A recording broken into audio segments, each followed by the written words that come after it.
ಉದ್ಯಾನದಲ್ಲಿ ಶನಿವಾರ ಪಂಚಾಗ್ರ ಮಠದಲ್ಲಿ ಜರುಗಿದ ನೂತನ ಪೀಠಾಧಿಕಾರಿಗಳಾದ ಇಮ್ಮಡಿ ಸಿದ್ದೇಶ್ವರ ಶಿವಾಚಾರ್ಯರ 21 ದಿನಗಳ ಮೌನ ಅನುಷ್ಠಾನದ ಅಭಿನಂದನಾ ಸಮಾರಂಭವು ನಡೆಯಿತು.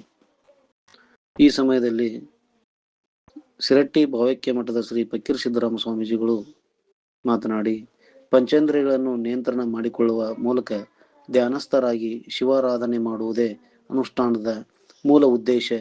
ಅದನ್ನು ಸ್ವಾಮೀಜಿಗಳಾದವರು 21 ದಿನಗಳವರೆಗೆ ಮೌನ ಅನುಷ್ಠಾನ ಮಾಡಿ ಭಕ್ತ ಸಮೂಹವನ್ನು ಮುನ್ನಡೆಸುವಂತಾಗಲಿ ಎಂದು ಆಶೀರ್ವಚನ ನೀಡಿದರು.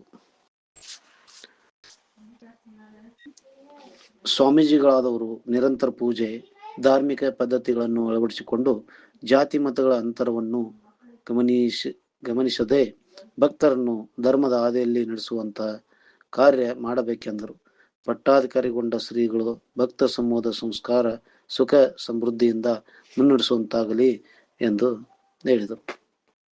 ಇದೇ ಸಮಯದಲ್ಲಿ ನರಗುಂದ ಹಿರೇಮಠದ ಶ್ರೀ ಸಿದ್ಧಲಿಂಗ ಶಿವಾಚಾರ್ಯ ಸ್ವಾಮೀಜಿಗಳು ಮಾತನಾಡಿ, ಮೇ 1 ರಿಂದ 13ರವರೆಗೆ ನೂತನ ಶ್ರೀಗಳ ಪಟ್ಟಾಧಿಕಾರ ಮಹೋತ್ಸವವನ್ನು ಭಕ್ತರು ಅದ್ದೂರಿಯಾಗಿ ನಡೆಸಿದ್ದು, ಕಾಶಿಯಲ್ಲಿ ಅಧ್ಯಯನ ನಡೆಸಿ ಶಿರಟ್ಟಿಯಲ್ಲಿ ಗುರುಸೇವೆ ಮಾಡಿ ಪಂಚಪೀಠಾಧೀಶರ ಸಲಹೆ ಹಾಗೂ ತಾಲೂಕಿನ ಭಕ್ತರ ಆಶಯದಂತೆ ಇಮ್ಮಡಿ ಸಿದ್ದೇಶ್ವರ ಶ್ರೀಗಳು ಹಿರೇಮಠಕ್ಕೆ ಪೀಠಾಧಿಕಾರಿಯಾಗಿದ್ದು, ನಿರಂತರ ಭಕ್ತರ ಒಡನಾಟದೊಂದಿಗೆ ಶ್ರೀ ಮಠದ ಅಭಿವೃದ್ಧಿ ಕೈಗೊಳ್ಳಬೇಕೆಂದು ಹೇಳಿದರು.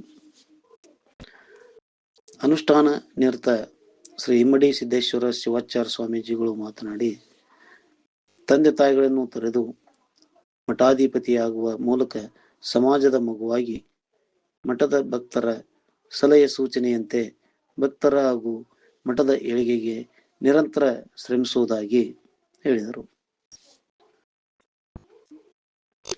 ಹಿರೇಮಠದ ಹಿರಿಯ ಶ್ರೀಗಳಾದ ಸಿದ್ದೇಶ್ವರ ಶಿವಾಚಾರ್ಯ ಸ್ವಾಮೀಜಿಯವರು ಜಾತಿ ಭೇದ ಮರೆತು ಮಠದ ಎಲ್ಲ ಕಾರ್ಯಗಳನ್ನು ವಿಜೃಂಭಣೆಯಿಂದ ನಡೆಸಿಕೊಟ್ಟ ಭಕ್ತರಿಗೆ ಅಭಿನಂದನೆ ಸಲ್ಲಿಸಿದರು. ಪ್ರಸ್ತಾವವಾಗಿ ಅನ್ನಪ್ಪ ಬಾಗಿಯವರು ಮಾತನಾಡಿದರು.